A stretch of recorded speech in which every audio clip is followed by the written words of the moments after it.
অন্তর্বর্তীকালীন সরকার হবে সেই নিশ্চয়তা আমরা আজকে বঙ্গভবন থেকে পেয়েছি। আমরা প্রাথমিকভাবে আমাদের অন্তর্বর্তীকালীন সরকারের জন্য সরকারের প্রধান উপদেষ্টা হিসেবে সর্বজন গ্রহণযোগ্য নোবেল পুরস্কার বিজয়ী আন্তর্জাতিক খ্যাতিসম্পন্ন ব্যক্তিত্ব ডক্টর মোহাম্মদ ইউনূসের নাম প্রস্তাব করেছিলাম এবং আজকে মহামান্য রাষ্ট্রপতিও সম্মতি দিয়েছেন ডক্টর মোহাম্মদ ইউনূসকে প্রধান করেই অন্তর্বর্তীকালীন সরকার দ্রুত সময়ের মধ্যে গঠন করা হবে। এবং আমরা এই অন্তর্বর্তীকালীন সরকারের একটি তালিকা, প্রাথমিক তালিকা দিয়ে এসেছি, যেখানে নাগরিক সমাজ সহ ছাত্র প্রতিনিধিত্ব রয়েছে এবং খুবই দ্রুত সময়ের মধ্যে আমরা এই তালিকাটি নিয়ে বিভিন্ন রাজনৈতিক পক্ষের সাথে আলোচনার মাধ্যমে এটি চূড়ান্ত করা হবে এবং খুবই দ্রুত সময়ের মধ্যে অন্তর্বর্তীকালীন সরকার ঘোষণা করা হবে। এবং সবার প্রতি আহ্বান থাকবে, আজকে তিন বাহিনী প্রধান এবং রাষ্ট্রপতির সাথে আমাদের দেশের বর্তমান পরিস্থিতি নিয়ে আলোচনা হয়েছে। রাষ্ট্রপতি এবং মহামান্য রাষ্ট্রপতি এবং তিন বাহিনী প্রধান অভ্যুত্থানকারী ছাত্র নাগরিকদেরকে সম্মান জানিয়েছেন এবং পাশাপাশি দেশে এই ধরনের পরিস্থিতি চলছে, অরাজকতা এবং সহিংসতা আমরা দেখছি নানা ধরনের, তার প্রতি গভীর উদ্বেগ প্রকাশ করেছেন। এবং আমরা সকলের প্রতি আহ্বান জানাবো যে অভ্যুত্থানকারী ছাত্র নাগরিকদের প্রস্তাবিত সরকারি বাংলাদেশে দ্রুত সময়ের মধ্যে ঘোষণা করা হবে।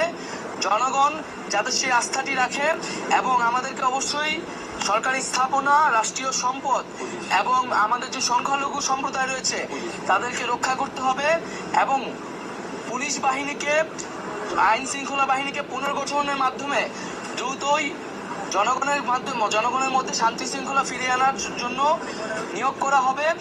এবং ছাত্র নাগরিকরা যে আজকেও ঢাকা শহরে ট্রাফিকের দায়িত্ব নিয়েছেন,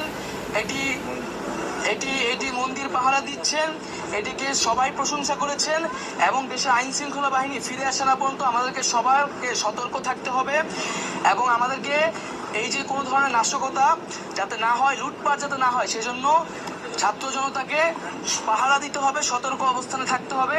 সকলে মিলে ছাত্র জনতার দেশ গঠনের মাধ্যমে আমরা যে নতুন বাংলাদেশ, সেই বাংলাদেশ বিনির্মাণ করব।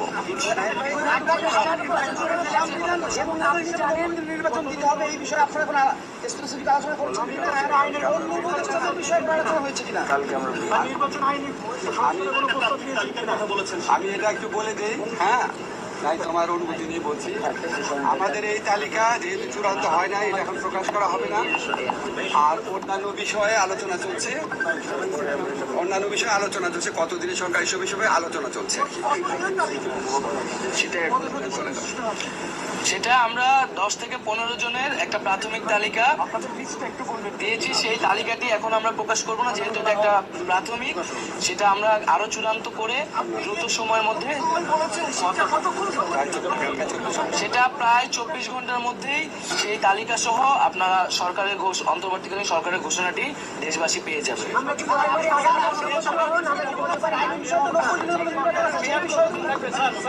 আমি একটা জিনিস বলি, আমরা একটা এক্সট্রাঅর্ডিনারি সিচুয়েশনে এই সরকার গঠন করতে যাচ্ছি।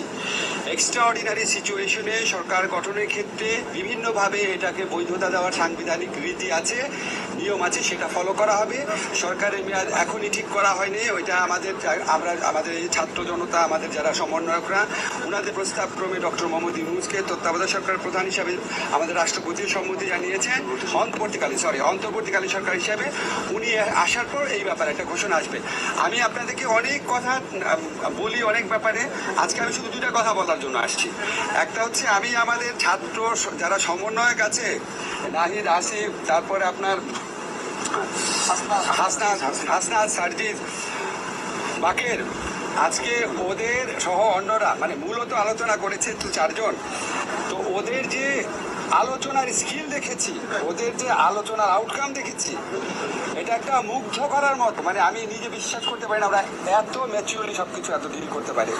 আমরা খুবই লাকি আমরা শুধুমাত্র মানে অভ্যুত্থানের নেতা পাই নাই, ইনশাআল্লাহ আমার মনে হয় রাষ্ট্র গঠনের নেতা আমরা পাহারা দিচ্ছে।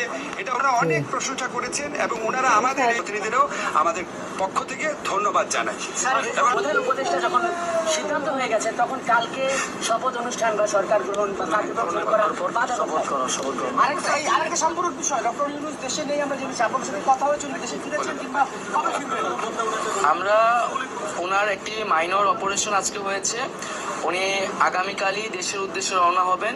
হয়তো আগামীকাল রাতে অথবা পরশুদিন সকালের মধ্যে উনি দেশে পৌঁছাবেন এবং এর মধ্যেই আমাদের তালিকাটিও পূর্ণাঙ্গ চূড়ান্ত হয়ে যাবে এবং হয়তো আমরা 24 ঘন্টা বা তারও কিছু সময়ের মধ্যে অধিক কিছু সময়ের মধ্যে আমরা পূর্ণাঙ্গ যে সরকার অন্তর্বর্তীকালীন সরকারের শপথ যে বিষয়টি সেটি আমরা করে ফেলতে পারবো।